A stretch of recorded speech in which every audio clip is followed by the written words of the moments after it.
Vamos pegar a nossa Bíblia para a gente poder fazer a nossa oração.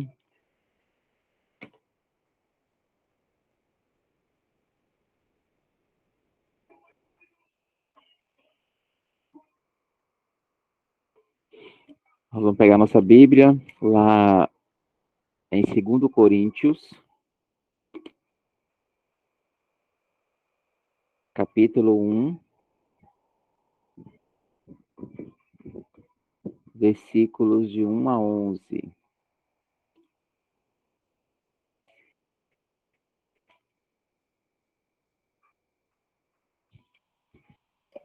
Coríntios 1, de 1 a 11, correto? Isso. Ok. Quem encontrou? Coríntios 1 ou 2? Não. É o 2 Coríntios. Tem carta aos Coríntios 1 e carta aos Coríntios 2. É a segunda carta. Ok. Dessa segunda carta vai ser o capítulo 1, versículos de 1 a 11. Ok. Aí vocês... vou pedir alguém para ler aí para gente. E aí vocês já vão anotando uma palavra, uma frase que mais tocou em cada um, ou que achou mais importante, para na hora da partilha a gente já está bem atentos, certo? Quem pode ler para a gente?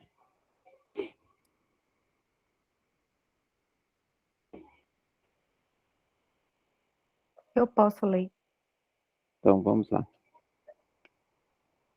Paulo, apóstolo de Jesus Cristo, pela vontade de Deus, e o irmão Timóteo, a igreja de Deus que está em Corinto, e também a todos os cristãos que se encontram por toda a Acaia. A graça e a paz a vocês, da parte de Deus, nosso Pai, e do Senhor Jesus Cristo. Bendito seja o Deus e Pai de nosso Senhor Jesus Cristo, o Pai das misericórdias e Deus de toda consolação. Ele nos consola em todas as nossas tribulações, para que possamos consolar os que estão em qualquer tribulação, através da consolação que nós mesmos recebemos de Deus. Na verdade, assim como os sofrimentos de Cristo são numerosos para nós, assim também é grande a nossa consolação por meio de Cristo. Se somos atribulados, nós o somos para a consolação e salvação de vocês.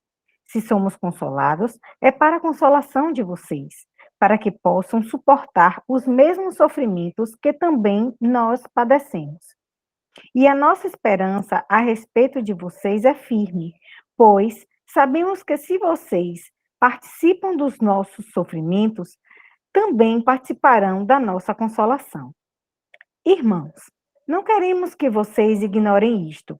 A tribulação que sofremos na Ásia nos fez sofrer muito, além de nossas forças, a ponto de perdermos a esperança de sobreviver. Sim, nós nos sentíamos como condenados à morte. A nossa confiança já não podia estar apoiada em nós, mas em Deus que ressuscita os mortos. Foi Deus quem nos libertou dessa morte e dela nos libertará. Nele, colocamos a esperança de que ainda nos libertará da morte. Para isso, vocês vão colaborar por meio da oração. Desse modo, a graça que obteremos pela intercessão de muitas pessoas provocará a ação de graça de muitos em nosso favor. Palavra do Senhor. Graças a Deus. E aí? O que vocês entenderam? O que São Isso Paulo... tem muito a ver com a questão de intercessão, que Uhum. nós podemos e devemos orar uns pelos outros a fim de alcançar graças. E também que em Deus, quando a gente se volta para Deus, é nele que a gente encontra consolação, que a gente encontra forças para os nossos dias, né? E dessa forma a gente pode consolar outras pessoas na tribulação. A gente vai ter força e direcionamento para levar para outras pessoas também. né? É como se fosse assim, Deus é a nossa fonte onde jorra a água que a gente bebe para ficar forte e poder vencer as nossas batalhas diárias, né? Sem beber dessa água a gente não consegue. Uhum. Eu entendi, assim, esses dois pontos que me chamaram a atenção. Tanto Sim. na questão da intercessão, de nós orarmos uns pelos outros a fim de alcançar a ação de graças, e a questão da referência de Deus nos momentos de tribulação que a gente passa, né? Ele como nosso alimento. Sim. E os outros, as outras?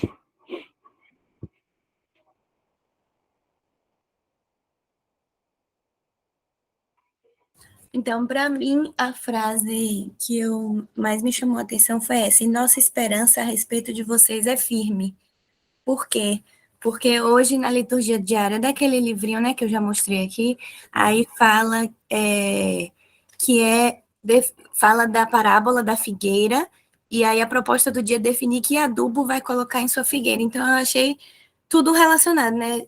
Tá botando esperança na gente, é esse adubo que ele tá botando na gente para que a gente possa frutificar, multiplicar esse amor de Deus. Uhum.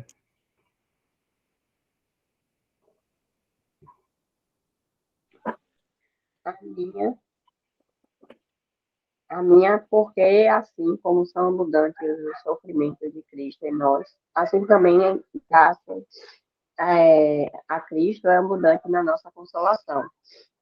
Ou seja, no meu entendimento, ele está com a gente em todos os momentos. Né? Deus está com a gente em todos os momentos. A nossa fé que vai, a fé e a oração, né? Que vai fazer com que a gente ultrapasse, né? Os momentos difíceis e aproveitamos os momentos felizes.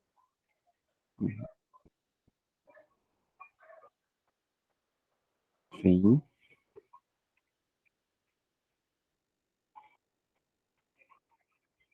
Tem um ponto bem interessante aqui que fala sobre a confiança.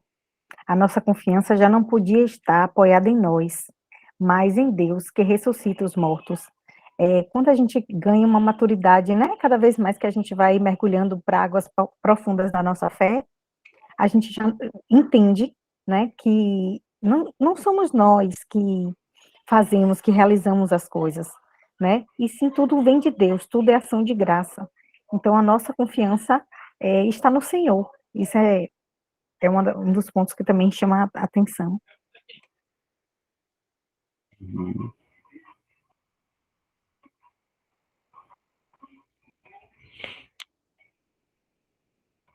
Esse texto ele nos ajuda a refletir, né, na nossa condição de irmãos de uma mesma fé cristã. Estamos unidos para vivenciarmos essa experiência de Jesus Cristo e estamos unidos por esse Cristo. E por estarmos também nesse Cristo, nós estamos unidos em oração, unidos nos sofrimentos, unidos nas alegrias e, sobretudo, unidos em todo e qualquer momento que for necessário, né? E aí, enquanto um estiver na alegria, todos nós estaremos na alegria. Enquanto um estiver na tristeza, todos nós vamos estar em oração para que seja superado esse momento de tristeza. E quando um estiver na luta da evangelização, saindo em busca de algo que vá levar a Jesus Cristo, todos nós estaremos unidos em comum união com essa mesma pessoa. Então, quando ele coloca esse texto, ele nos ajuda a refletir, a fortalecer a nossa condição de fé, né? E aí toca bastante a todas essas questões que vocês falaram, né? Que nessa vivência de fé, né? Nós, enquanto cristãos, nós intercedemos, né? Por aqueles que estão conosco, nos seus momentos de luta, de alegria e também nos momentos em que se coloca à disposição do trabalho pastoral, do trabalho da igreja. Nós, enquanto irmãos, estamos em oração por todos aqueles que estão necessitados, né? E isso é uma das características da vivência de uma comunidade cristã, estar sempre em oração por aqueles que precisam, por aqueles que estão encaminhados dentro do processo tanto para a evangelização, quanto para a vida prática fora da igreja. Então, a nossa função enquanto comunidade cristã é estarmos unidos nos princípios de uma comunidade cristã que vive seus princípios, lutando para que essa comunidade possa ela ser exemplo e testemunho de Jesus Cristo. Nós fazemos parte desse corpo que é Cristo. Então, nós temos, enquanto cristãos, refletir a vontade de Cristo. E aí é importante que em todo e qualquer momento, em qualquer situação, a gente sempre se pergunte, né? Como Cristo agiria nesta situação? Nós devemos responder, nós devemos agir da mesma forma em que Cristo reagiria em qualquer situação de alegria, de tristeza, de dor, como Cristo reagiria. Nós, enquanto cristãos, refletimos essa experiência de Jesus e cada vez mais nós vamos aprofundando essa nossa experiência de Jesus para que nós nos assemelhemos cada dia mais com Jesus.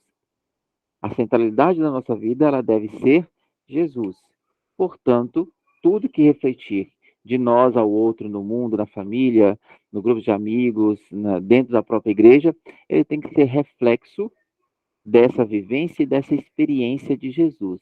Não uma experiência somente subjetiva, o que eu quero dizer é, não só a minha experiência individual, né, mas também uma experiência coletiva desse Jesus. Então, tudo que eu devo refletir na minha vida, e aí pode ser pessoal, profissional, estudantil, né, pastoral, social, e etc., ela deve refletir a minha experiência de Jesus Cristo. E eu sempre falo, motivo para que as pessoas, em qualquer situação, elas possam sempre refletir essa mesma pergunta e essa mesma colocação que eu fiz anteriormente. Como Jesus, ele reagiria nessa situação? Tanto para o bem, se você está num momento de alegria, como para nas situações difíceis, né? Nós temos que refletir a vontade, o desejo e a experiência desse Jesus que salva, que liberta e que, sobretudo, nos une enquanto comunidade. Ele nos unindo enquanto comunidade, nós temos que refletir essa experiência e esse amor vivido em todas as relações que nós tivermos. Fala, Mariana. Tem uma passagem de Paulo que ele fala assim: já não sou eu que vivo, mas Cristo que vive em mim. E tem tudo a ver com o que você falou na hora que você estava falando. Eu estava lembrando dessa passagem. E Exato. queria fazer também um parêntese, que acho que foi Marília que pediu oração por um pai de família, né? E ela prefigurou a aula de hoje, onde a gente intercede uns pelos outros. Exatamente, isso mesmo.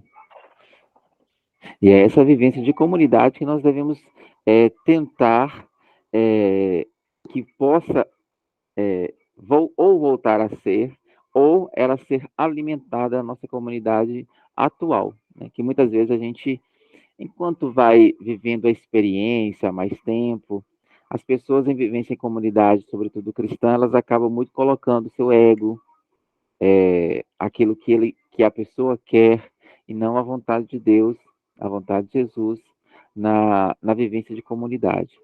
Que vocês não percam nunca de pensar que é Jesus que move cada um de nós estarmos aqui, é Jesus que move estarmos em comunidade, e é Jesus que nos organiza, é Jesus que nos quer juntos.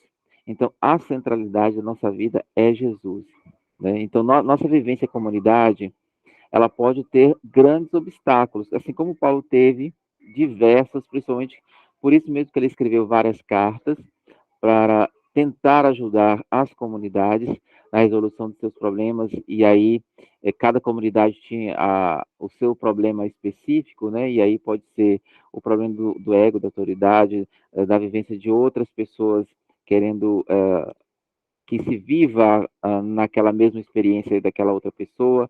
Então, mas nunca perca em si, em cada um de vocês, esse pensamento, né, e essa certeza, sobretudo, de que o que nos une é Jesus Cristo. Então, o que nos vai motivar a vivenciar em comunidade é o próprio Cristo. Então, o padre passa, os coordenadores de comunidade passam, os bispos passam, mas Jesus permanece. Então, o que nos une numa comunidade é Jesus Cristo. Por isso que as experiências, às vezes, tanto positivas como negativas na comunidade, elas devem ser vivenciadas, experienciadas, mas não nos deixar, não desmotivar a nossa participação em comunidade. Sobretudo, as negativas, né? Que às vezes a gente vive as experiências negativas na comunidade e começa a desanimar, né? Mas, e aí a gente tem que colocar a nossa esperança em Jesus Cristo. Porque às vezes o padre diz uma coisa que não me agrada, às vezes o padre tem uma atitude que não me agrada e vou sair dessa igreja. Não, nós estamos lá não é por causa do padre, nós estamos lá é por Jesus Cristo. É Jesus Cristo que nos une, é Jesus Cristo que nos motiva. E ele é a centralidade da nossa reunião de estarmos unidos enquanto cristãos. Por isso, desde já motiva que vocês sempre centralizem a permanência, a vivência e o trabalho pastoral de cada um de vocês dentro dessa perspectiva de que o que está movendo e o que você está fazendo é por Jesus Cristo. E assim, você não desanima diante de qualquer uma dessas dificuldades, porque a sua centralidade, a sua esperança, né, está em Cristo. E aí, quando você e isso vai dando cada vez mais quando você viver em oração, viver ouvindo, viver sabendo discernir o que Cristo está dizendo. E só vamos saber o que Cristo está dizendo a partir do momento que nós tivermos uma profunda intimidade com Jesus, principalmente através da oração, né? E aí que vai encaminhar para a prática pastoral, para a prática social, né? Mas tudo isso deve ser resultado da nossa vivência e experiência de Jesus Cristo na nossa caminhada. Então, Jesus Cristo é que nos une, Jesus Cristo é que nos fortalece, e aí vocês não percam a esperança nunca, porque é Cristo que nos motivou a estar aqui hoje, em pleno sábado, poder fazer muitas coisas, mas nós estamos aqui nos reunindo. É Cristo que nos motiva a vivenciar em comunidade, principalmente na hora da missa, nos momentos pastorais.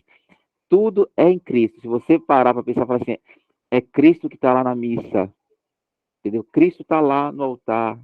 Eu vou me alimentar de Cristo para fortalecer nas minhas debilidades, né? Então, é Cristo que me fortalece ali na Eucaristia.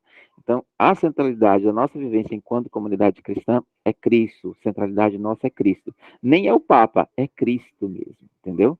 Então, é Cristo que nos une. Então, tenha certeza disso e em qualquer dificuldade, coloque Cristo. Ele é a esperança de cada um de nós. Isso é muito comum, a gente ouvir, assim, relatos de pessoas que deixaram de ir para a igreja por causa de um padre, por causa de um comportamento, e Jesus é muito claro em relação a isso. Ai dos que escandalizarem os pequeninos, né? Uhum. Então, essas pessoas que, quanto mais conhecimento você tem, e uma posição na evangelização, na vida cristã, né? Nós, como cristãos, somos uma vitrine para outras pessoas também. Então, por isso que José Carlos estava falando no início, da gente refletir, a gente vive tanto com Cristo que as pessoas olham para você e elas sabem que você é de Cristo. Elas enxergam em você Cristo.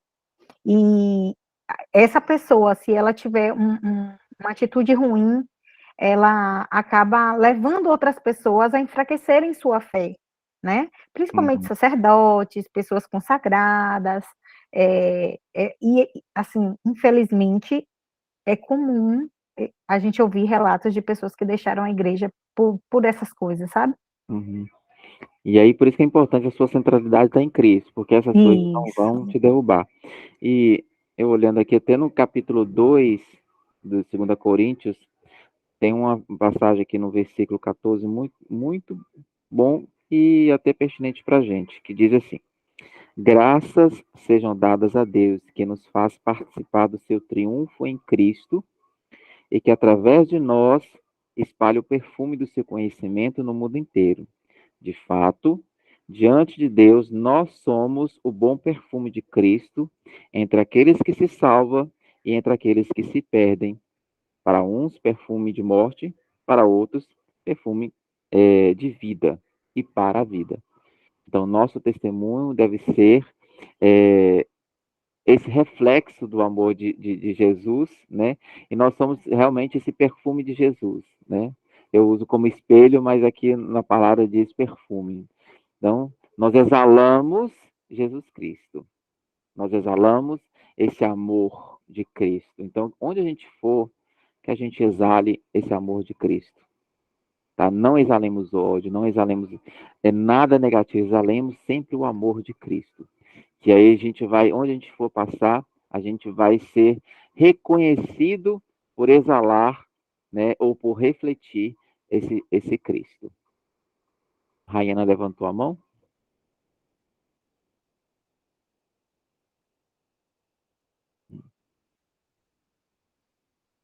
Eu tenho levantado errado. Então, vamos hoje, o nosso tema, né? Quem lembra qual é o tema que a gente vai falar hoje? As cartas? Isso. Assistiram o filme? Não, eu esqueci. Gente, vocês estão muito relapsos. Já tem 2 semanas, 3 semanas que estou pedindo, viu? Para assistir o Hoje filme. eu também Assista. quero assistir o filme, mas com a rinite eu não deu condições nem de fazer nada. Aí transferi de novo.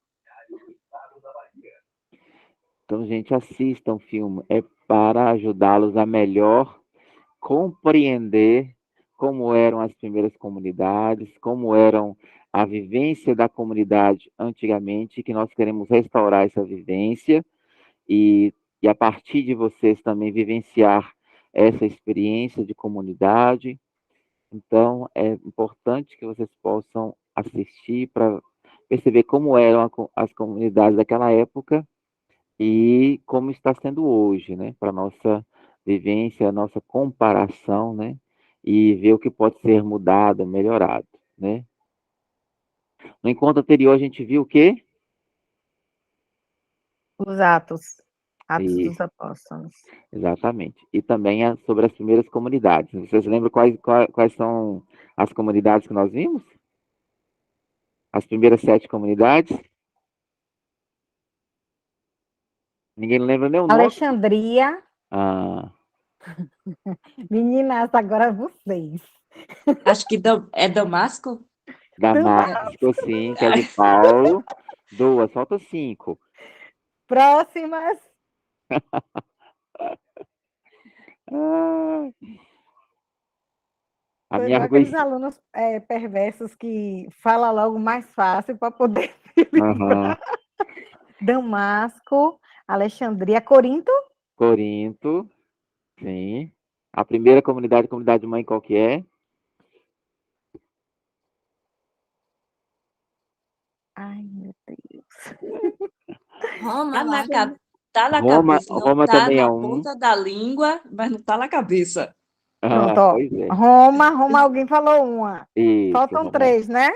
Ó, Não, Corinto, Corinto, Roma, Roma, Damasco, Alexandria, Alexandria. Damasco. Então são 4, faltam 3. Antioquia. Antioquia, isso. Sim, 5, faltam 2.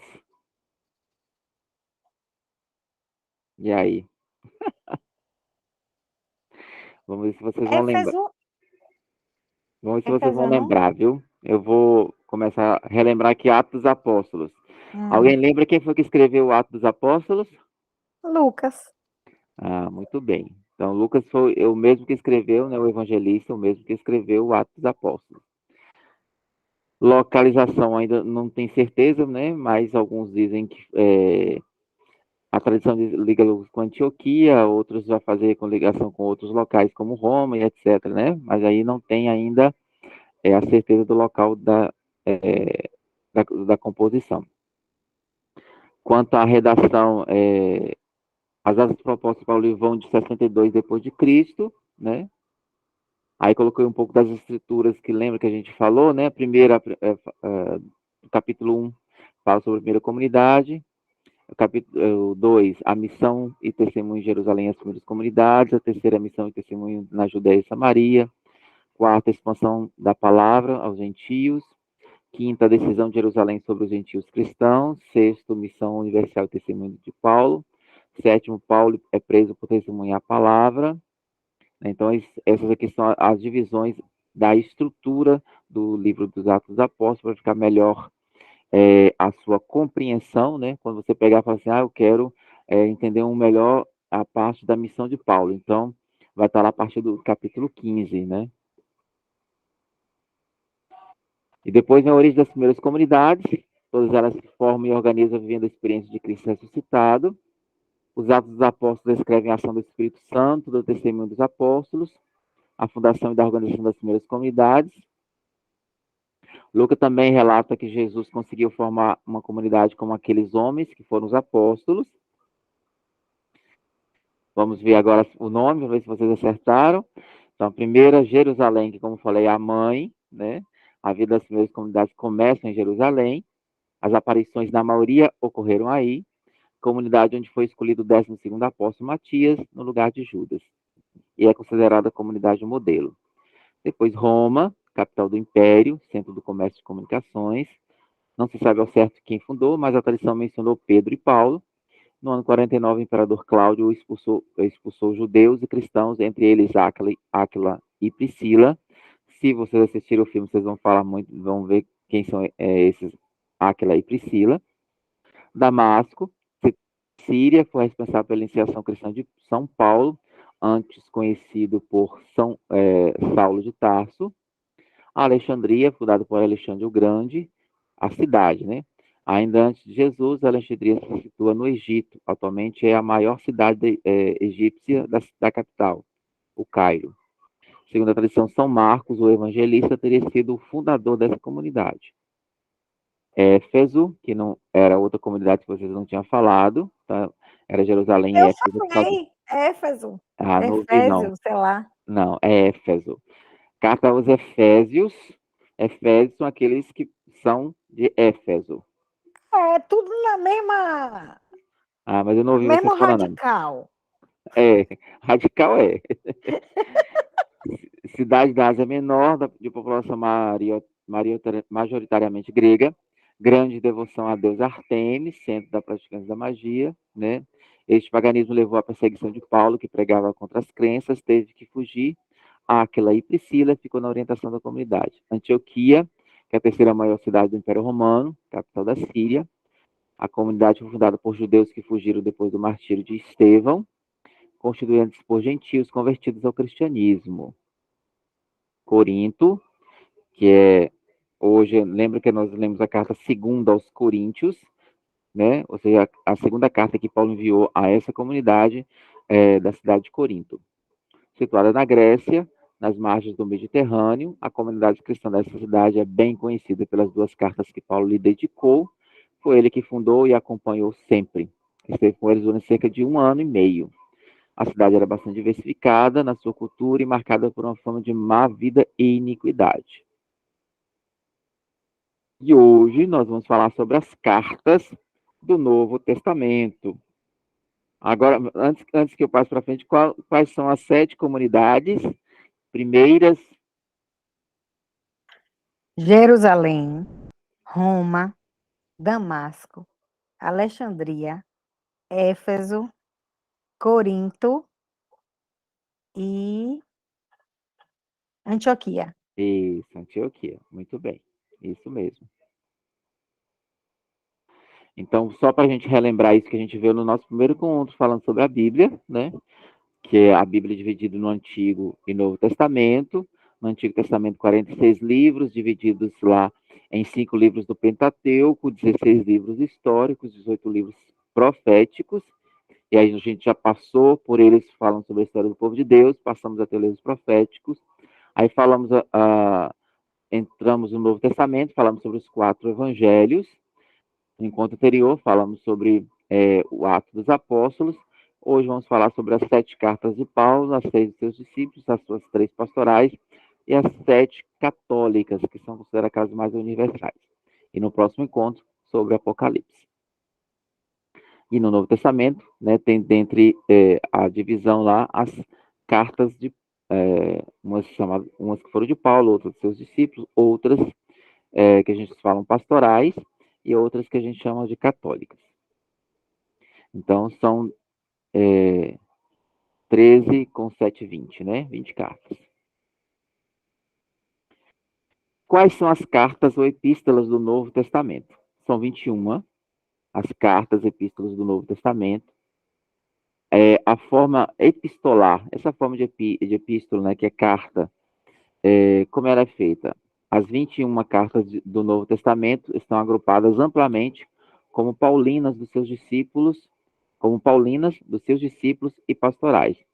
Nenhuma carta começou sua vida como um pedaço das Escrituras, mas como uma mensagem endereçada a uma igreja, ou pessoa em particular, ou a pessoas em geral, né? Ou seja, as cartas elas eram enviadas ou para as comunidades, uma daquelas comunidades que já existiam, dessas 7 que nós falamos, ou para uma pessoa destas determinadas comunidades, né? Ou para orientação geral das comunidades, né? Como o Papa faz assim, uma carta para todas as comunidades seguirem, né? Então, essa forma ela é aplicada e foi colocada no cânon da Bíblia como inspiradas por Deus. As formas das letras é variada, mas é sempre projetada para comunicar uma mensagem e uma instrução. O que é uma carta ou uma epístola? Uma epístola, que veio do epistolé, era uma forma literária reconhecida no mundo antigo, por exemplo, como uma retórica ou como uma oração, no qual um documento, na forma de uma carta, é usada para delinear um argumento, né? Ou seja, esse documento, que é uma epístola, na forma de uma carta, é enviada a uma comunidade, né, com um argumento para convencer, instruir ou indicar ou corrigir também, né, uma comunidade ou orientar uma pessoa, né, ou dar uma orientação geral à comunidade. Pseudônimo era Os, comum no mundo antigo. Fala. os papas, eles fazem epístolas até hoje em relação a determinados assuntos, né? Isso, mas aí eles usam diversos nomes, né? Certo. Às vezes uma encíclica, usado o nome como encíclica, às vezes é carta mesmo, às vezes documento, né? Como documento papal mesmo, né? Então, tem várias vamos dizer, tem várias formas de epístola que o Papa usa, entendeu? Entendi. É comum no mundo antigo um discípulo escrever em nome de alguém e no estilo do seu professor. Assim, algumas das cartas paulinas provavelmente não foram escritas pelo próprio Paulo, né? Ou seja, os seus discípulos, que já conhecia o seu mestre, já sabia mais ou menos sua estrutura de escrita, então ele escreve, né? E por Paulo seja uma autoridade naquele campo, era colocada em nome dele. Entre as cartas ou epístolas dos apóstolos, encontra-se, em primeiro lugar, aquelas que vêm do apóstolo Paulo ou estão ligadas a ele, ou um corpus paulino. Porém, tem certas que foram escritas pelos discípulos de Paulo e outras por outros apóstolos, né? Mas pela autoridade que ele tem, às vezes eles colocam em nome de Paulo, que para a época se tinha mais notoriedade. Os estilos das cartas. As cartas são divididas em vários estilos. Essas que nós estamos falando é da Bíblia, tá? Sendo designadas em cartas paulinas, dentro delas pastorais e cartas católicas, né? As cartas paulinas, como elas são? O que elas têm de diferente? Primeiro a gente vai ver um pouquinho sobre quem é Paulo. Paulo foi quem criou a comunicação escrita para o Novo Testamento e foi aquele que mais escreveu. Suas cartas são anteriores aos textos dos evangelhos. Quais os motivos que o levaram a escrever? Sem dúvida, são pastorais. Procura iluminar com o evangelho os problemas enfrentados pelas comunidades cristãs. Ele não inventa teorias, mas tenta, a partir das dificuldades, mostrar o que significa ser cristão naquele momento e naquele lugar determinado. Por isso, é que certas soluções para ele apresentadas devem ser entendidas à luz dos problemas e das realidades que tal comunidade viveu. Por isso que ele indica aquele formato para aquela solução. Paulo escreveu em grego, mas seu modo de pensar é, na maioria das vezes, de um mestre judeu. Para nós, não é fácil acompanhar seu raciocínio. O Antigo Testamento passa necessariamente por Jesus Cristo. Este, com sua vida e pregação, ilumina o ser e o agir do cristão. É por isso que em suas cartas encontramos muitas citações do Antigo Testamento.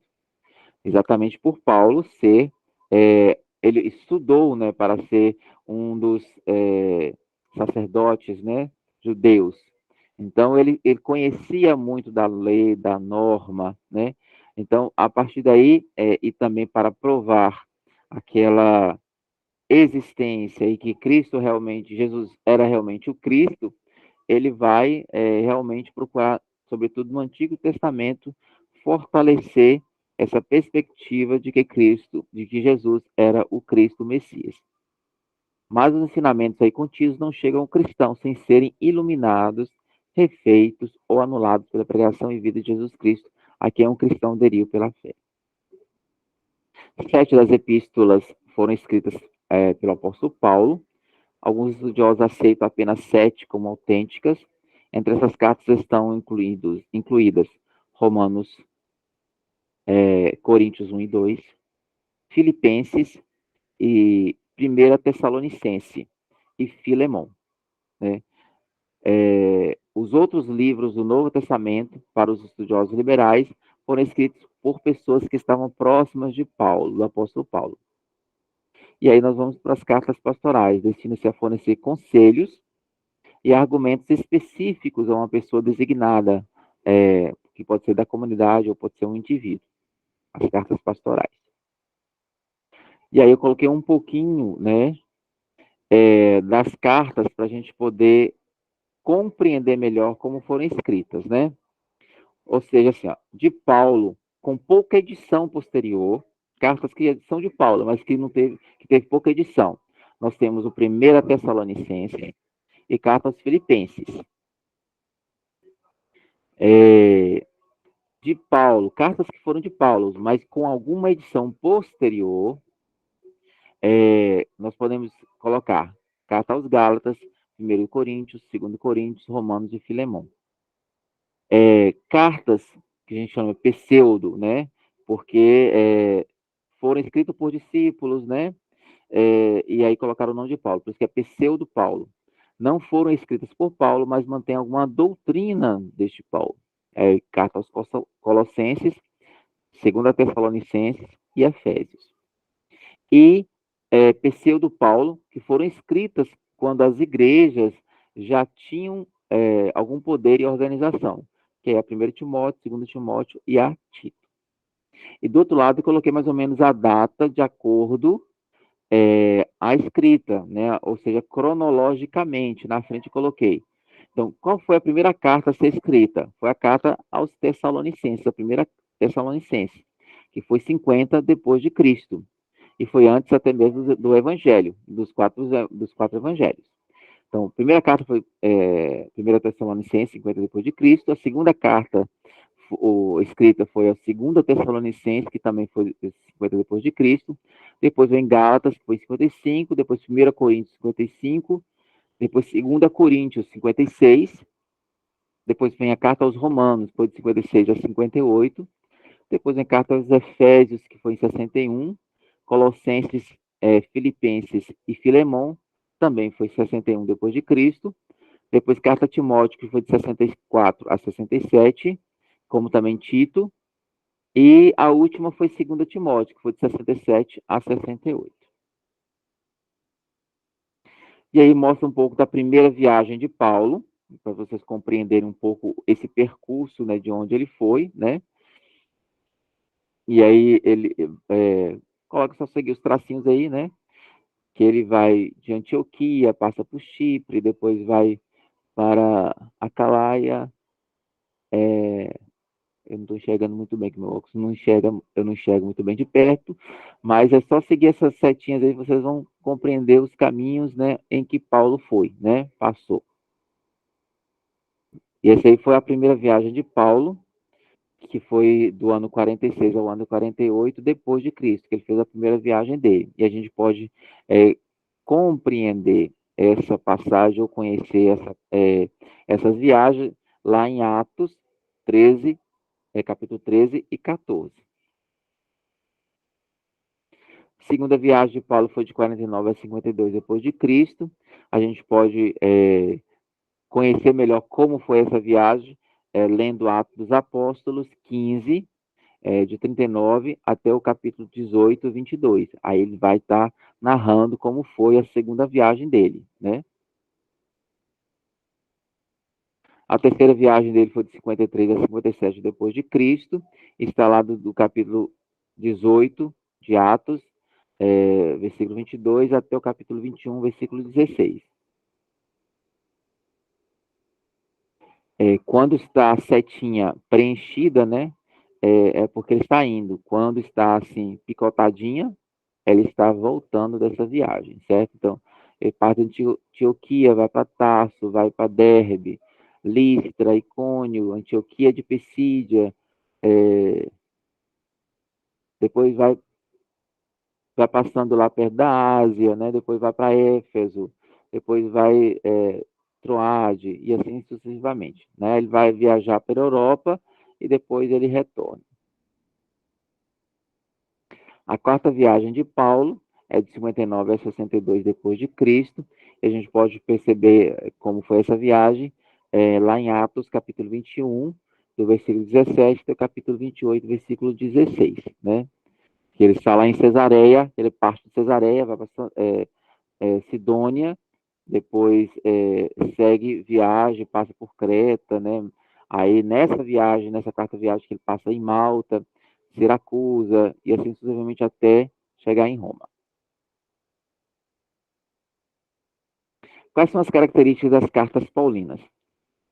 A forma paulina, as cartas paulinas seguem uma forma geral que inclui uma fórmula de abertura, uma saudação que oferece graça e paz, né, como a gente viu hoje na carta, né? Dentro dessa formulação, a ação de graça, particularmente pelo testemunho dos destinatários, uma mensagem, isso pode incluir argumentos e ou respostas às perguntas específicas que tinham colocados pelos destinatários, e uma conclusão e uma saudação final. Essa sessão geralmente contém conselhos pessoais e termina com a bênção.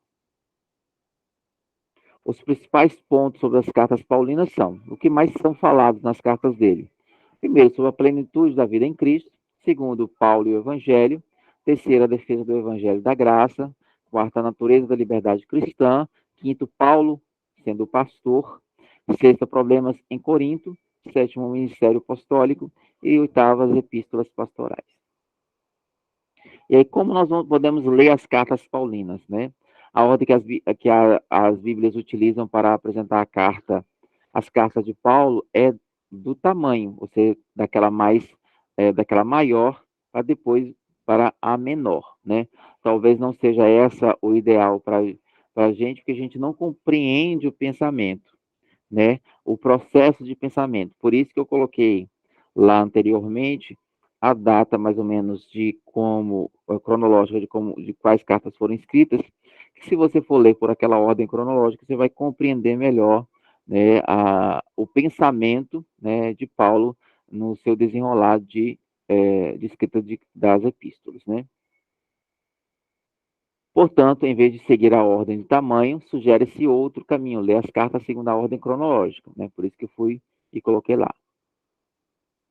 Antes de ler uma carta, seria bom perguntar: quais os problemas que estão por detrás desse texto? A quais questionamentos Paulo responde? Por que ele precisou escrever? Para entender essas questões, as introduções serão uma ajuda indispensável, bem como as notas. Por isso que em todas as Bíblias nossas, nós temos lá uma introdução sobre o livro, né? No caso, como a gente está falando da carta, né? E depois, no desenrolar dos capítulos, Embaixo sempre tem as notas, que é para nos ajudar melhor a entender o que está sendo dito dentro daquela parte ou daquele capítulo, né? Então, por isso que é importante você ler sempre a introdução para compreender melhor o pensamento daquela carta, daquele livro bíblico. Finalmente, lendo as cartas em ordem cronológica, será possível acompanhar os temas que mais interessam, por exemplo, como deve ser a comunidade, o que significa ser cristão, quais as tarefas do agente pastoral, qual o projeto de Deus, como levar à frente a evangelização e etc. Esses e outros temas aparecem com bastante frequência ao longo das cartas e será mais fácil fazer o confronto entre o que Paulo disse e a comunidade em tempos e circunstâncias diferentes. E tem essa carta aqui que ela é bem específica, porque até hoje não se descobriu, né, quem é o autor, que é a carta aos Hebreus. Hebreus, sua autoria é incerta, a ciência moderna rejeita ter sido escrita por Paulo, até mesmo na antiguidade sua autoria foi debatida, e Orígenes escreveu: os homens dos tempos antigos afirmaram que Paulo foi o autor, mas quem escreveu essa epístola apenas Deus sabe. Né? Ou seja, quer dizer que até hoje nem os estudiosos descobriram quem foi que escreveu essa carta, mas pelo seu conteúdo de inspiração de Deus, né? Então foi colocado também no cânon da nossa Bíblia. O que se sabe é que ela foi escrita na segunda geração de cristãos, a gente pode conferir isso lá em Hebreus 2, de 1 a 4, e após um intervalo considerável de tempo depois da conversão do destinatário, para quem ela estava sendo escrita, a gente pode perceber isso lá em Hebreus 5, 12. Assim, o livro de Hebreus parece ter sido escrito no final do ano 60 depois de Cristo. As epístolas católicas, ou epístolas universais, ou epístolas gerais, né? Compreende as epístolas escritas para a igreja em geral. O termo católico, do grego, né, catholique, que significa universal, é usado para descrever essas cartas já nos manuscritos mais antigos, onde essas cartas estão presentes. As cartas também são conhecidas como epístolas gerais. São as epístolas ou cartas de Tiago, escrita por Tiago, primeira carta de Pedro, escrita por Pedro, segunda carta de Pedro, também escrita por Pedro, primeira, segunda e terceira carta de João, todas elas escritas por João, e a epístola de Judas, que é escrita por Judas Tadeu, mas não é aquele que traiu Jesus, é outro Judas. E aí nós vamos ver um pouquinho de cada uma das cartas, tá? Eu só vou falar um pouquinho da introdução e depois eu espero em Cristo que vocês possam ler esse material e possam aprofundar um pouquinho mais sobre cada uma das cartas, tá? Então, carta aos Romanos tem como um tema geral a salvação vem pela fé. É uma carta escrita aos Romanos, a comunidade de Roma. Não sabemos sobre a origem da comunidade cristã de Roma, nem sobre suas condições na época de Paulo. As únicas informações são as que se podem tirar desta carta. Formada talvez por cristãos vindos da Palestina e da Síria, essa comunidade logo se tornou conhecida no mundo todo. Um edito do imperador Cláudio, no ano 49, expulsou de Roma os judeus e provavelmente também os cristãos Priscila e Áquila, um casal judeu-cristão. Vítimas dessa expulsão foram para Corinto, onde se encontraram com Paulo, que realizava a segunda viagem missionária, 52 depois de Cristo, e é através deles que Paulo é informado sobre a situação dos cristãos em Roma.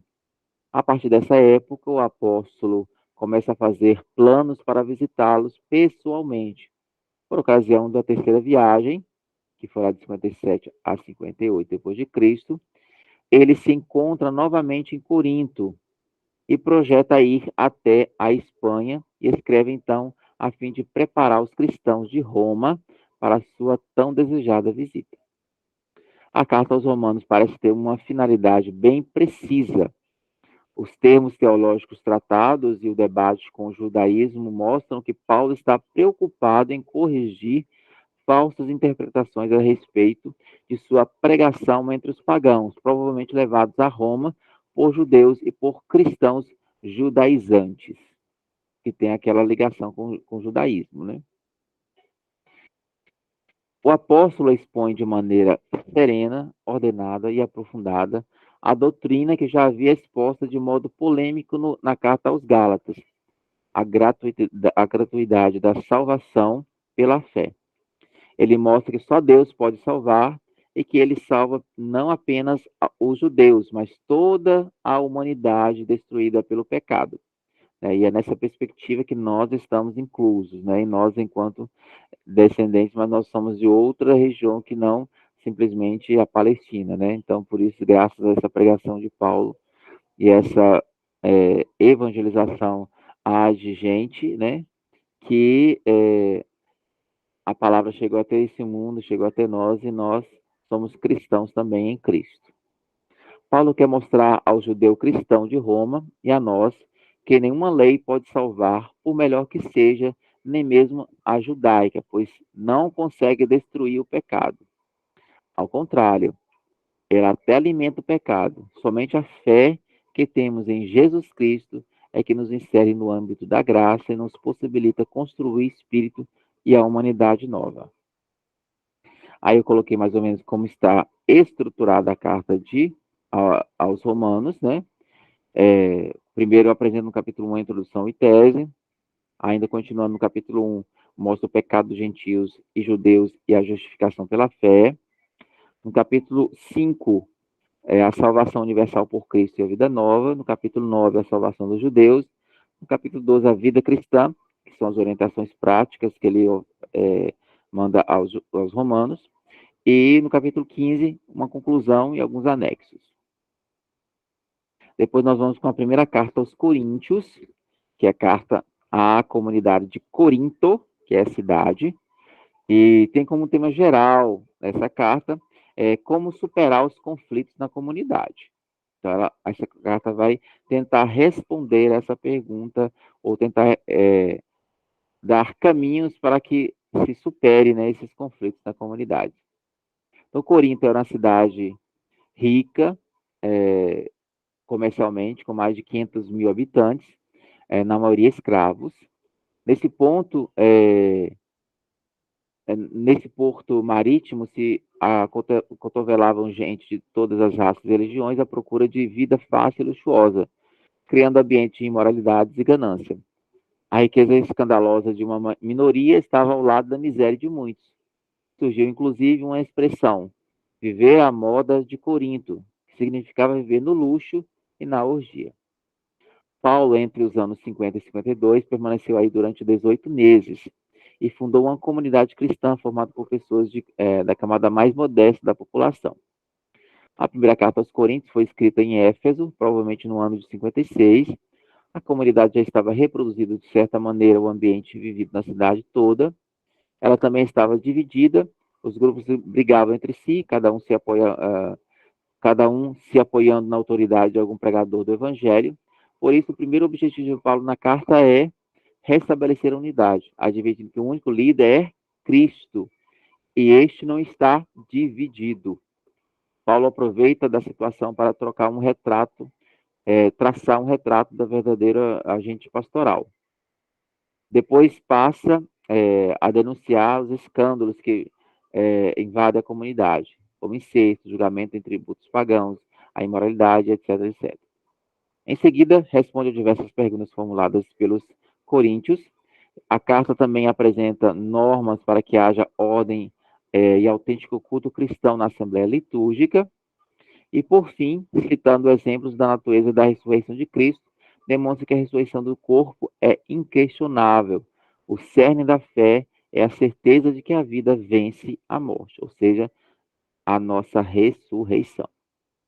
E aí um pouco da estrutura da carta, no capítulo 1, introdução, ainda no capítulo 1, divisões na comunidade, capítulo 5, abusos gritantes, capítulo 7, a vida do cristão no mundo, capítulo 11, a vida da comunidade, capítulo 15, a ressurreição de Cristo e a nossa, e 16 tem uma conclusão.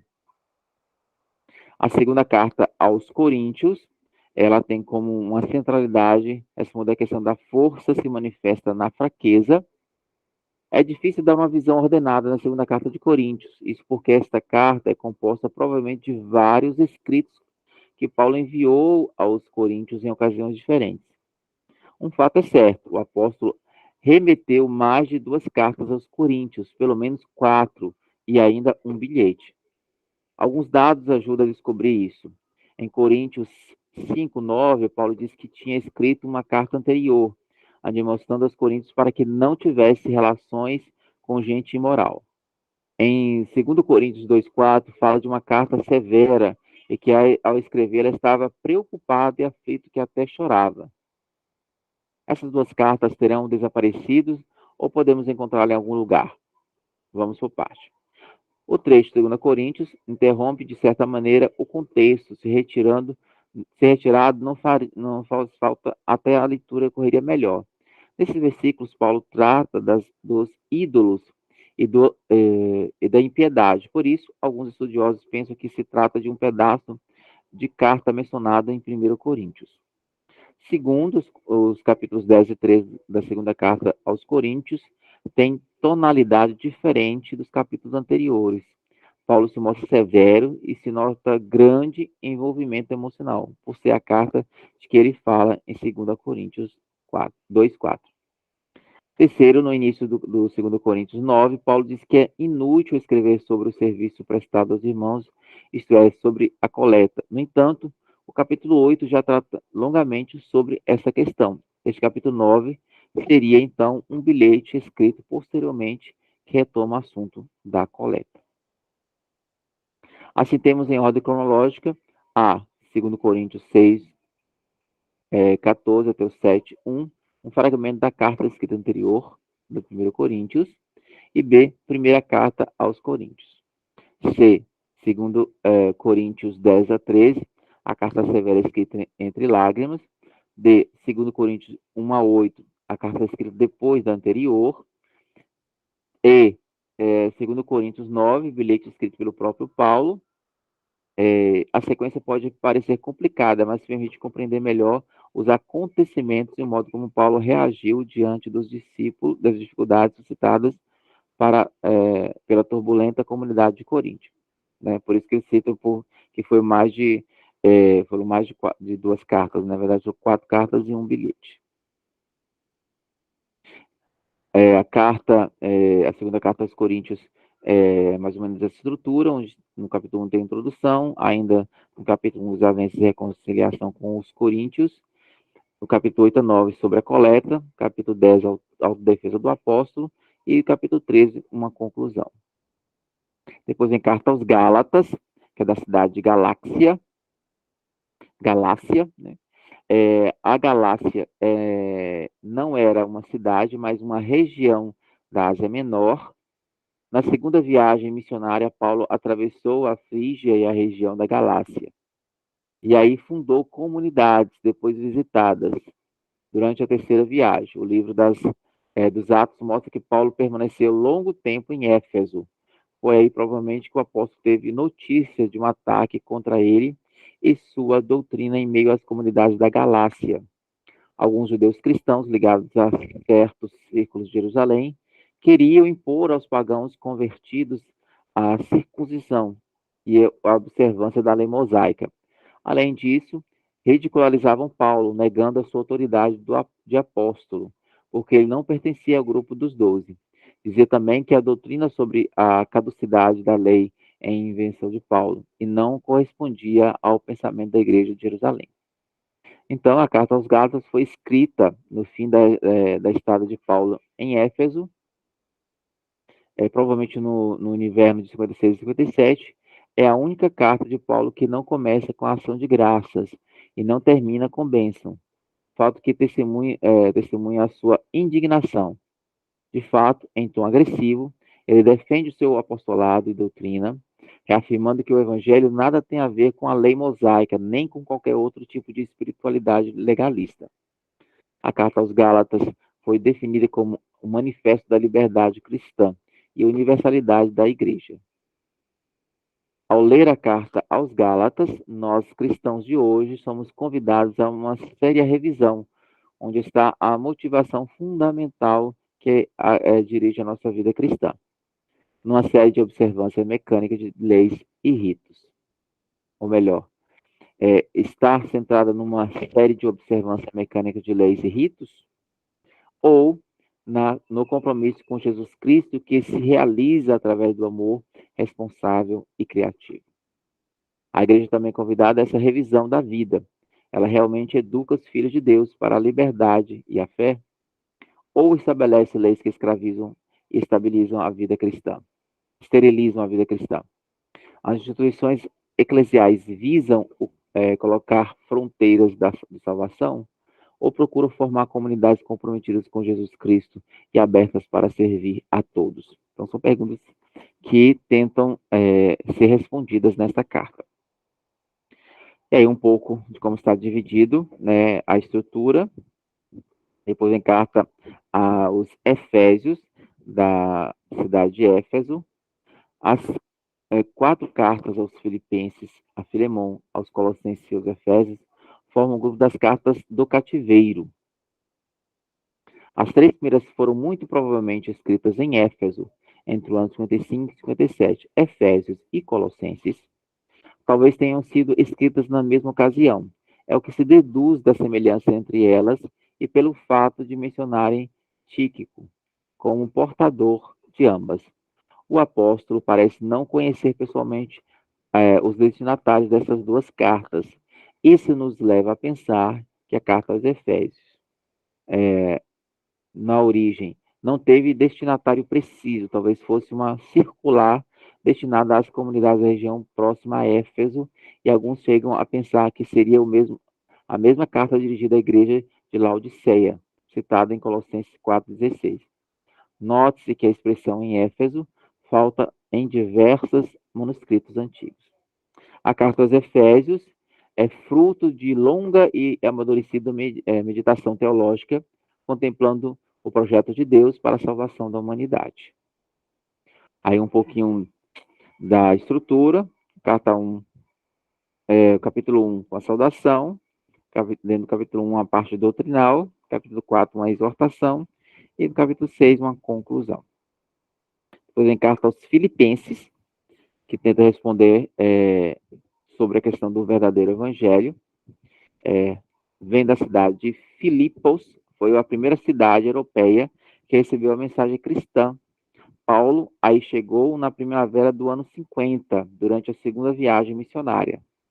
O primeiro núcleo da comunidade por ele fundada formou-se através de reuniões na casa de Lídia, uma negociante de púrpura que acolhera Paulo na ocasião de sua visita. O apóstolo voltou a Filipos outras vezes durante suas várias passagens pela Macedônia. Os cristãos de Filipe foram sempre os mais ligados ao apóstolo e diversas vezes o socorreram com auxílio material. A carta aos Filipenses foi escrita na prisão, provavelmente em Éfeso, entre o ano 55 e 57. Paulo está incerto sobre o rumo que sua situação tornará. Poderá ser morto ou posto em liberdade, mas ele tem grande confiança de que será solto e que poderá voltar de novo pessoalmente à comunidade de Filipos. Vários motivos levaram Paulo a escrever esta carta. Primeiro, desejar agradecer o auxílio enviado pela comunidade. Segundo, anunciar a visita de Timóteo a Filipos. Terceiro, adverte a comunidade sobre a divisão causada pelos espíritos de competição e egoísmo de alguns. Quarto, previne a comunidade contra os pregadores judaizantes, que impõem a salvação na circuncisão e na observância da lei. Relembra aos cristãos de Filipos que a autenticidade do evangelho anunciado e vivido está na cruz de Cristo.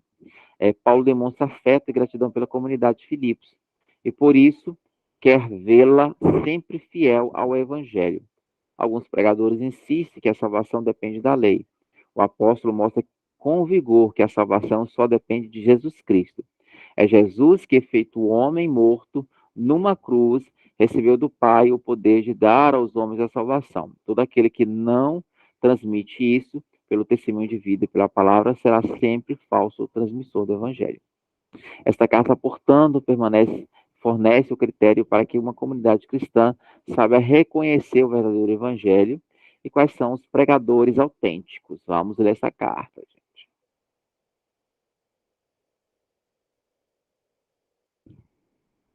Então, essa carta tem essa divisão, né? No capítulo 1, saudação e ação de graça. Depois, as vicissitudes de Paulo. Capítulo 1, ainda, a exortação à comunidade. Depois, no capítulo 2, projeto referente a Timóteo e Epafrodito. Capítulo 3, a advertência contra os judaizantes. Capítulo 4, exortação e agradecimento. Capítulo 4, ainda, final. Tem carta aos Colossenses, mostrando que o verdadeiro evangelho é Cristo, imagem do Deus verdadeiro, do Deus invisível. Colossos, né? Era uma pequena cidade da Ásia Menor, distante 200 quilômetros de Éfeso e próxima de Hierópolis e Laodiceia. Paulo não a visitou pessoalmente. As comunidades cristãs de Colossos e Hierópolis e Laodiceia foram fundadas por Epáfras, discípulo de Paulo, enquanto este se encontrava em Éfeso. Os cristãos de Colossos eram provenientes do paganismo e como costumava reunir-se nas casas de família, como na Ninfas e na Aquipa. A carta aos Colossenses foi escrita na prisão, provavelmente em Éfeso, entre os anos 55 e 57, talvez na mesma ocasião que foi escrita a carta aos Filipenses. Epáfras informou Paulo sobre a situação dos cristãos em Colossos. Os cristãos estavam ameaçados por uma heresia que misturava elementos pagãos, judaicos e cristãos. Seus seguidores davam muita importância aos poderes angélicos, às forças cósmicas e a outros seres intermediários entre Deus e o homem, que teriam um papel importante no destino de cada pessoa. Essas ideias traziam como consequência a busca de um conhecimento no mundo fascinante e misterioso que dominava os homens. Ao lado disso, depositava-se também a confiança numa série de observâncias religiosas que garantiam a benevolência desses poderes superiores. Paulo, então, mostra que Cristo é o mediador único e universal entre Deus e o mundo criado. Tudo se realiza por meio dele, desde a criação até a salvação e reconciliação de todas as coisas. O problema que Paulo enfrenta em Colosso não é a contraposição entre fé e incredulidade. Trata-se de uma questão que surge dentro da própria igreja, distinguir entre o verdadeiro e o falso na interpretação da própria fé. E isso não é problema meramente teórico, mas a concepção que se tem da base da fé, determinando toda a prática da vida cristã. Como mais ou menos está estruturada a carta aos Colossenses. Depois vem a primeira carta aos Tessalonicenses, que é a carta mais antiga, que foi a primeira carta escrita por Paulo, redigida em Corinto, no inverno de 50 a 51. Essa carta é o primeiro documento escrito do Novo Testamento e do cristianismo. Atingido pela perseguição, Paulo teve que deixar às pressas a cidade de Filipos, dirigiu-se a Tessalônica, grande cidade comercial e ponto de encontro por muitos pensadores e pregadores dos mais diversas filosofias e religiões. Paulo anunciou o evangelho, forma em um pequeno grupo, mas perseguido tem que fugir.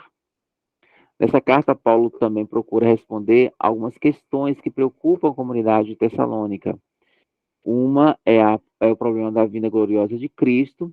Os tessalonicenses pensavam que essa vinda se realizaria logo e se perguntavam: os que já morreram, será que não vão participar desse grande acontecimento? Paulo mostra que no fim da história, tanto os mortos como os vivos estarão reunidos para viverem sempre com Cristo ressuscitado. A esperança é para todos, e todos participarão da vida de Cristo sobre o mal e sobre a morte. O apóstolo relembra que a vida cristã é a espera ativa do Senhor e a espera formada de fé e perseverança leva a construir a comunidade do amor. É uma carta pequena, né, com no capítulo 1 a saudação, capítulo 1 ainda grata recordação da fundação da consolidação da comunidade, No capítulo 4, ele apresenta a exortação à vida santa, a esperança dos cristãos, a introdução acerca da vida nova de Cristo, introduções para a vida da comunidade, e capítulo 5, final e bênção nessa carta. Fala, Mariana. José, eu queria pedir licença para poder sair, viu? Que eu tinha Tá te dito certo. que ia precisar sair 5h30. Tchau, Isso. meninas, até a próxima semana. É isso. Obrigada. Por nada. E depois vem a segunda carta aos Tessalonicenses. A segunda carta aos Tessalonicenses foi escrita pouco tempo depois da primeira. Aqui a preocupação não é quando vai acontecer o fim do mundo, mas como devemos comportar-nos na espera do que isso aconteça, né? Ao falar sobre a proximidade da vinda de Cristo, a carta não se refere a uma urgência de tempo, mas a urgência do comportamento vigilante e ativo nas situações de perseguição e de opressão. Aí um pouco como está sendo a estrutura da carta, né? Uma carta também minúscula, pequena, são apenas 3 capítulos. O capítulo 1, a saudação e oração pelos Tessalonicenses. No capítulo 2, o que deve ainda acontecer, o anticristo, o impedimento, a destruição do anticristo. No capítulo 2, ainda a exortação, com fidelidade ao ensinamento e reputação daqueles que se negam ao trabalho cotidiano. E capítulo 3, final e bênção. Carta a Timóteo, apelo ao discernimento. Junto com a carta a Tito, as cartas a Timóteo formam um conjunto à parte na literatura, que é comumente atribuída a São Paulo. Não se dirige a uma comunidade, mas a pessoas individuais que possuem uma responsabilidade no governo, no ensino e no comportamento das comunidades cristãs, porque apresentam diretrizes para os pastores desde o século XVIII. Eles são chamados cartas pastorais. Timóteo foi discípulo e colaborador de Paulo e é mencionado ou está sempre junto com o apóstolo quando este escreve suas cartas. Conforme Atos, Timóteo nasceu em Listra, na Lincolnia, filho de pai grego e mãe judeu-cristã. Paulo permitiu que ele fosse circuncidado ao passar por Listra na sua segunda viagem missionária. Paulo tomou Timóteo consigo como companheiro de viagem. Timóteo ficou em Bereia, quando Paulo teve que fugir, e depois se juntou a Paulo em Corinto. Foi mandado para a Macedônia, antes da terceira viagem de Paulo. Estava no grupo de Paulo no fim da terceira viagem.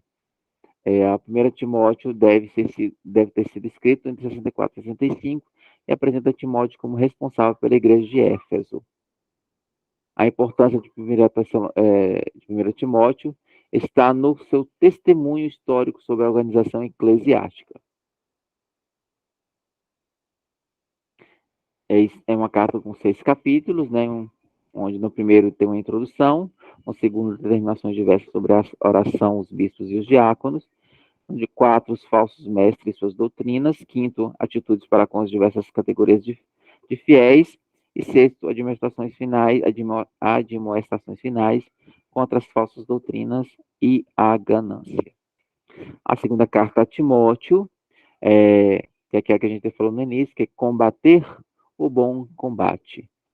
Embora trate dos mesmos temas da primeira carta a Timóteo, a da carta a Tito, a segunda carta a Timóteo é escrita bem mais pessoal. O interesse central se desloca da comunidade cristã para a relação pessoal entre Paulo e Timóteo, tornando esta carta muito semelhante à carta a Filemão. Paulo está de novo na prisão em Roma, provavelmente no ano 67. As condições são duras, bem diferentes da prisão domiciliar, quando ainda podia pregar livremente. O apóstolo se sente só, ninguém o defendeu no tribunal, seus dias estão contados e ele se prepara para o martírio. Diante do abandono, incompreensão, tortura e próxima execução, Paulo continua firme e dá graças. Antes da morte, deseja rever seu amado filho Timóteo e confirmá-lo na missão. Este é apresentado como traços mais precisos, uma pessoa sensível, às vezes indecisa e sem coragem. Ficamos também sabendo da sua avó, Lloyd, e de sua mãe, Eunice, exemplos de fé para Timóteo. O tema central da carta são as considerações sobre os últimos dias, Trata-se dos últimos tempos de Paulo, prisioneiro, doravante próximo a partir, e também dos últimos tempos da igreja. Assim, Paulo deseja rever Timóteo, relembra os próprios sofrimentos e experiências, o conforto de ter combatido o bom combate, e a certeza de receber a coroa da justiça. Da outra parte, recomenda a Timóteo não envergonhar-se do evangelho, mas proclamá-lo com integridade, tomar cuidado com as palavras vãs de falsos pregadores que aparecerão nos últimos tempos, apresentando falsas doutrinas, vigiar a si mesmo e manter-se perseverante, mesmo que deva sofrer junto com Paulo por causa do evangelho. Aí a carta também pequena, de 4 capítulos. Depois vem a carta a Tito, que é mais uma carta pastoral, né, dirigida a Tito, onde vai expressar a fé na vida.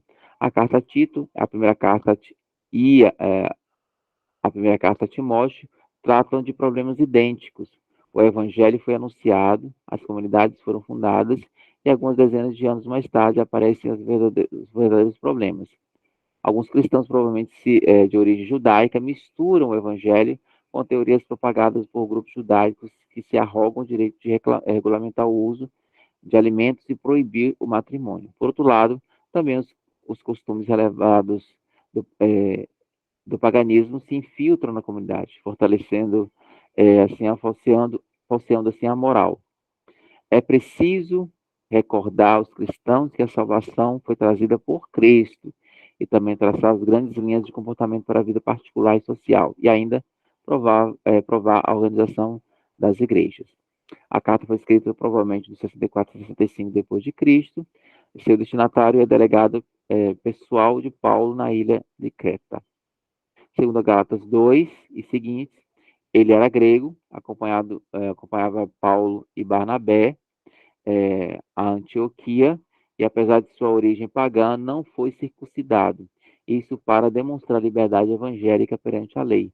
Agora Paulo conta com ele para organizar a comunidade de Creta e lutar contra os que falseiam a palavra de Deus. O centro da carta é a essa falsa doutrina, isto é, a vontade salvadora de Deus, ou melhor, o centro da carta é a sã doutrina, isto é, fala sobre a vontade salvadora de Deus, e a salvação gratuita trazida por Cristo. Ao redor desse núcleo geram as várias partes da carta. Uma organização temática bem mais feliz que na primeira a Timóteo. Tito deve instituir presbíteros a fim de que exortem a sã doutrina e refutem todos os que contradizem. Além do mais, o próprio Tito deverá fechar a boca dessa gente, ensinando, praticando e fazendo praticar a sã doutrina. É uma cartinha também pequena, só são 3 capítulos. Depois em carta a Filemon, em Cristo todos são irmãos. Todas as cartas de Paulo, a Filemon é a mais breve e pessoal, a única escrita inteiramente de próprio punho. Paulo está na prisão, provavelmente em Éfeso, acompanhado das mesmas pessoas. O fato de Onésimo voltar com Tíquico para Colossas faz supor que essa carta foi escrita na mesma data que a carta aos Colossenses. Filemon parece ser membro importante da igreja de Colossos, talvez ali o líder do grupo que se reúne em sua casa. É uma carta de recomendação em favor de Onésimo, um escravo que fugiu do seu patrão, Filemon, provavelmente após ter cometido roubo. Onésimo procurou o apoio de Paulo, que estava na prisão, e acabou convertendo-se ao cristianismo. Paulo manda-o de volta a Filemon, pedindo a este que trate como irmão. Paulo não pensava certamente em criticar o status de escravidão comum em seu tempo, provocando assim uma revolução social. Os cristãos ainda não tinham força para exigir transformações estruturais da sociedade. Mas o apóstolo implicitamente declara que a estrutura vigente não é a legítima. De fato, mostrando que as relações dentro da comunidade cristã devem ser fraternas. Paulo esvazia completamente o estatuto da escravidão e a desigualdade entre as classes. Em Cristo, todos são irmãos, com os mesmos direitos e deveres, e só Cristo é o Senhor. Depois vem carta aos Hebreus, que é aquela carta que eu falei para vocês que ainda não foi descoberto o autor. É chamada assim, carta aos Hebreus, atribuída a São Paulo. Entretanto, seus estilos não têm nada parecido com o de Paulo. Os destinatários são um grupo de leitores que se acham em grande perigo de rejeitar a fé em Jesus Cristo como revelador e portador da salvação. O escrito é de grande importância no quadro geral do Novo Testamento pelo fato de apresentar Jesus como aquele que supera a instituição cultual do Antigo Testamento. Paulo havia mostrado a caducidade da lei, anunciando que não é a piedade legalista que salva. Agora, o autor de Hebreus mostra que a piedade cultual ligada ao templo e aos sacrifícios não assegura o perdão e a comunhão com Deus. O único ato salvador a obter de uma vez por todas o perdão é o sacrifício de Jesus, que derramou seu sangue e entregou sua vida por nós. Olha, Jesus não realiza nada parecido com uma oferenda religiosa nos moldes cultuais judaicos. Em lugar de uma ação sagrada realizada no recinto do templo e com rituais precisos, ele morreu fora do templo e da cidade santa, como criminoso eliminado da sociedade. Jesus, portanto, é o único mediador entre Deus e os homens. Doravante, ele é o único santuário e sacerdote, e o sacrifício por ele realizado é daqui por diante o único agradável a Deus. As consequências disso são radicais. Exceto Jesus, nada mais é absoluto. Nenhuma instituição ou estrutura, tanto civil como religioso, tem caráter absoluto e intocável. Sendo o único mediador, Jesus abre completamente a comunicação entre Deus e os homens e dos homens entre si. O povo está livre para participar inteiramente da realidade de Jesus. Frente à pessoa, a vida de Jesus, todas e quaisquer instituições estruturais, religiosas ou civis têm caráter relativo, provisório. O verdadeiro culto a Deus se realiza através da própria vida. E aí um pouco da carta, né? Da divisão, a carta longa, são 13 capítulos. Depois vem a carta a Tiago, onde vai falar sobre a fé prática da justiça. A carta de Tiago é um escrito de caráter sapiencial, isto é, mostra a sabedoria do discernimento cristão diante das situações. Dirige-se a todas as comunidades cristãs, simbolizadas pelas 12 tribos do novo povo de Deus. O autor se apresenta como Tiago, o irmão do Senhor, que dirigiu a igreja de Jerusalém e morreu mártir no ano 62. Diversas razões, porém, fazem pensar que o verdadeiro autor da carta é judeu de origem grega, do final do século I, que escreveu a carta entre os anos 80 e 100. Esta carta é mensagem tipicamente cristã, com os evangelhos, reduz toda a lei judaica ao mandamento do amor ao próximo. Tiago rejeita a consagrada separação entre dimensão vertical e dimensão horizontal da vida cristã, do mesmo modo que o corpo sem o espírito é cadáver. Assim também a fé sem as obras é cadáver. E são estas as obras citadas no contexto dar de comer ao faminto e vestir ao nu. É uma carta pequena, com 5 capítulos apenas. Depois vem a primeira carta de Pedro, um lar para quem não tem casa. Essa carta foi escrita aos que vivem dispersos como estrangeiro por todas as regiões da Ásia Menor.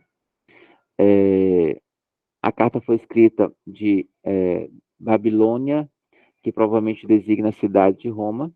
A data provável é o período imediato anterior à perseguição desencadeada por Nero no ano 64 depois de Cristo. Uma carta pequena também de 5 capítulos. A segunda carta de Pedro é perseverar na esperança, embora se apresente como sendo de Simão Pedro. Esta segunda carta é o único escrito do Novo Testamento e foi provavelmente escrito no final do século I, ou mesmo em meados do século II. Seu autor imita o gênero literário do testamento dos antepassados, comum naquela época, por conselheiros e advertência da boca dos patriarcas que estão próximos à morte. A carta responde à situação estimulando os desencorajados e denunciando com veemência a doutrina estranha à fé, ao mesmo tempo que anuncia a catástrofe final do mundo, ensinando também a paciência e a perseverança, o senso da vida sob o julgamento de Deus, o progresso da fé e na graça. Depois vem a primeira carta de João, onde vai falar sobre o dinamismo da fé e do amor. O centro da carta é o amor, que traduz a fé em vida concreta. Amar ao próximo significa conhecer a Deus, viver na luz, estar unido a Deus e aos irmãos. não pertencer ao mundo e cumprir os mandamentos. Portanto, amar a Deus é praticar a justiça e ser filho de Deus, obter o perdão dos pecados e liberar-se do medo. Carta pequena também com 5 capítulos. A segunda carta de João tenta responder a questão para viver na verdade. Essa carta se dirige a uma comunidade personificada como Senhora eleita, repetindo frases da primeira carta de São João. Trata-se da comunidade exposta à ameaça de perder o próprio coração da fé e da vida cristã. Alguns pregadores avançados negam que o homem Jesus veio, que Jesus seja o Messias enviado por Deus, e deixam de lado o mandamento do amor mútuo, rompendo consequentemente sua relação com Deus. Em poucas palavras, pregam um conhecimento elevado que não necessita da fé em Jesus nem do seu evangelho de amor. O ancião é radical, proíbe a comunidade que mantém qualquer relacionamento com esses impostores. Trata-se, sem dúvida, de pessoas que pertencem ao grupo combatido pela própria carta de São João. O remetente assina ancião, que é igual a presbítero, e os destinatários se encontram na Ásia Menor. O autor e a época são os mesmos da primeira carta de São João. É a menor carta de todas, com um capítulo apenas. A segunda carta de São João. A terceira carta de São João, Cooperadores da Verdade. Esta é uma carta de encorajamento que apresenta situação e pessoas bem concretas. O ancião é certamente responsável por um grupo de comunidades e está encontrando a oposição de Diótrefes, o bispo de uma igreja local, a quem acusa de ser dominador e de ter uma língua ferina. O ancião enviou alguns missionários que se hospedaram na casa de Gaio, mas Diótrefes não permitiu que eles tivessem acesso à comunidade local. Agora, torna a enviá-los e pede a ajuda de Gaio. Demétrio, o portador da carta, talvez seja um desses missionários. Note-se que a crítica ao bispo Diótrefes não é a respeito de uma doutrina errada, mas de um espírito autoritário que toma decisões sem consultar a comunidade. Também uma carta pequena, apenas de 1 capítulo. Depois vem a carta de Judas, com a centralidade de não desanimar na fé. Essa pequena carta atribuída a Judas, irmão de Tiago e parente de Jesus, provavelmente foi escrita no fim do século I. É um discurso violento, mas ao mesmo tempo estranho e surpreendente. Muitos, particularmente aí acenados, são desconhecidos totalmente por nós. Entretanto, a cerne de sua preocupação é bastante clara: a necessidade de defender o essencial da fé com unhas e dentes e de denunciar com coragem as aberrações de um misticismo imoral. Parece que o autor ataca alguns grupos que pretendiam possuir uma forma particular de conhecimento. Esses provocam a desunião da comunidade até mesmo nas reuniões. É uma carta pequena também, apenas de 1 capítulo. E aí conclui essas cartas, essa visão todas nossas das cartas, né? Dessas 21 cartas, né? E aí eu sugiro, né, alguns filmes para ajudá-los nesse conhecimento de tudo que a gente está vendo, né? Do Antigo Testamento, aí tem uma indicação de um vídeo do YouTube, sobre Gênesis, Noé, sobre Abraão, Jacó, história de Israel, do profeta Samuel, do rei Davi, e depois de uma da história do povo de Deus. No Novo Testamento, aí tem a indicação do YouTube de um pequeno filme sobre o Evangelho de Mateus, outro Evangelho de Lucas, o Evangelho de São João, não tem de Marcos aí, né? Depois a indicação ali até do Irmãos de Fé, que é o filme que eu já pedi para vocês assistirem já a segunda vez, e depois um filme sobre as cartas. Correto? Aprenderam tudo? Já posso perguntar? Fazer a prova oral? Oxe, não ia ser no final? É prévia. É prévia, depois tem a prova oficial, com nota e Meu tudo mais. Deus. Não sei o que é pior. Ter tudo acumulado no final. No final da aula. Trata de ler, viu, os documentos, gente. Eu passo todo esse material, então leiam, gente, releiam. Porque como vocês viram, não dá para eu falar tudo. Então tem coisas que eu passo, só dou uma pincelada. Mas é isso que vocês têm que ler com calma, porque vocês vão entender melhor sobre o que a gente está falando. E as cartas é bem atual, né? Elas são bem atuais para nossa vivência de cristãos e nos ajudam muito na nossa fé, certo? Então leiam esses documentos, anotem as dúvidas, perguntem, vai ser bom para vocês. E não esqueça de assistir o filme Irmãos de Fé, tá? Vocês têm a semana inteira para vocês assistirem o filme, viu?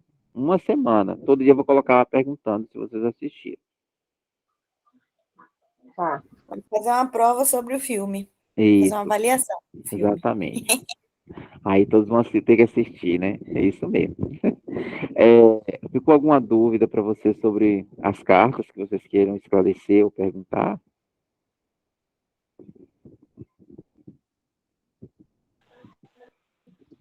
No momento, não. Por isso, leia o texto para ver se vocês vão ficar com dúvida de alguma coisa, viu?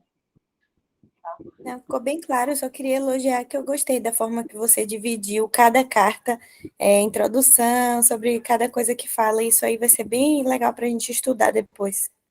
Isso mesmo. Deu um trabalhão danado, mas fiz Eu exatamente para ajudar. imagino, porque a gente lendo o texto, a gente às vezes fica perdido. Aí a gente vai ver o seu documento, aí tipo, não, aqui é introdução, aí aqui ele está falando disso, aí aqui ele está falando disso, entendeu? Vai ser bem legal. Obrigada por esse trabalho. Por nada. Aproveitem. Realmente, Gabi. Inclusive, Gisele, eu estava falando ontem com minha mãe, né? Falando de suas aulas, que tem muito, assim, contexto histórico, eu fico viajando aqui. E isso é muito legal. Quando eu fiz a catequese, foi algo que eu senti muita falta, sabe? Porque era muito mecanizado. Então, muito, muito incrível. Obrigada. Por nada, que bom que vocês gostaram, estão gostando, né? Ainda tem muito mais ainda pra gente. Então vamos concluir nosso encontro de hoje, fazendo nossa oração final, né? Pedindo que nossa Mãe Maria nos ajude, né? Nos levando nesse encontro com Jesus, e que a gente possa fazer constantemente, diariamente, esse encontro com Jesus, principalmente através da nossa oração. Que a nossa oração possa ser sempre esse ponto, esse elo de conhecimento e aprofundamento de Jesus, do querer de Jesus sobre nós, sobre a nossa vida, sobre a nossa caminhada, e a gente, à medida que for fazendo as nossas orações, nós vamos criando intimidade com Jesus. E criando intimidade com Jesus, nós vamos poder reconhecê-lo onde a gente for, no que ele estiver dizendo para a gente. A gente vai conseguir compreender melhor o que ele está tentando nos dizer nas diversas situações do nosso dia a dia, nas diversas situações em que a gente necessitar da orientação divina de Jesus. Ave Maria, cheia de graça, o Senhor é convosco. Bendita sois vós entre as mulheres, e bendito é o fruto do vosso ventre, Jesus. Santa Maria, Mãe de Deus, rogai por nós, pecadores, agora e na hora de nossa morte. Amém. Pai nosso que estais no céu, santificado seja o vosso nome, venha a nós o vosso reino, seja feita a vossa vontade, assim na terra como no céu. Pão nosso de cada dia nos dai hoje, perdoai as nossas ofensas, assim como nós perdoamos a quem nos tem ofendido. Não nos deixeis cair em tentação, mas livrai-nos do mal. Amém. Que o Deus da vida e da sabedoria nos abençoe em nome do Pai, do Filho e do Espírito Santo. Amém. Então, Amém. isso, até sábado que vem, onde a gente vai falar sobre o Apocalipse, que é o último livro da Bíblia. Nós vamos concluir essa parte aí, né, da história do povo de Deus e da Bíblia, né, para a gente entrar num outro passo de conhecimento, que provavelmente será sobre a missa. Nós vamos aprender tudo sobre a missa, sair também, assim, conhecedores profundos da missa, nos próximos temas depois do Apocalipse, claro, né? Que vai ser em novembro. E aí, o próximo encontro nosso é sobre Apocalipse, certo?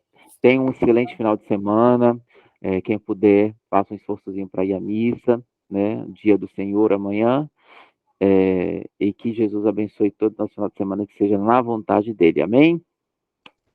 Amém. Bom final de semana a todos. Boa semana. Deus abençoe. Amém a todos nós. Tchau, tchau. Tchau, tchau. Tchau.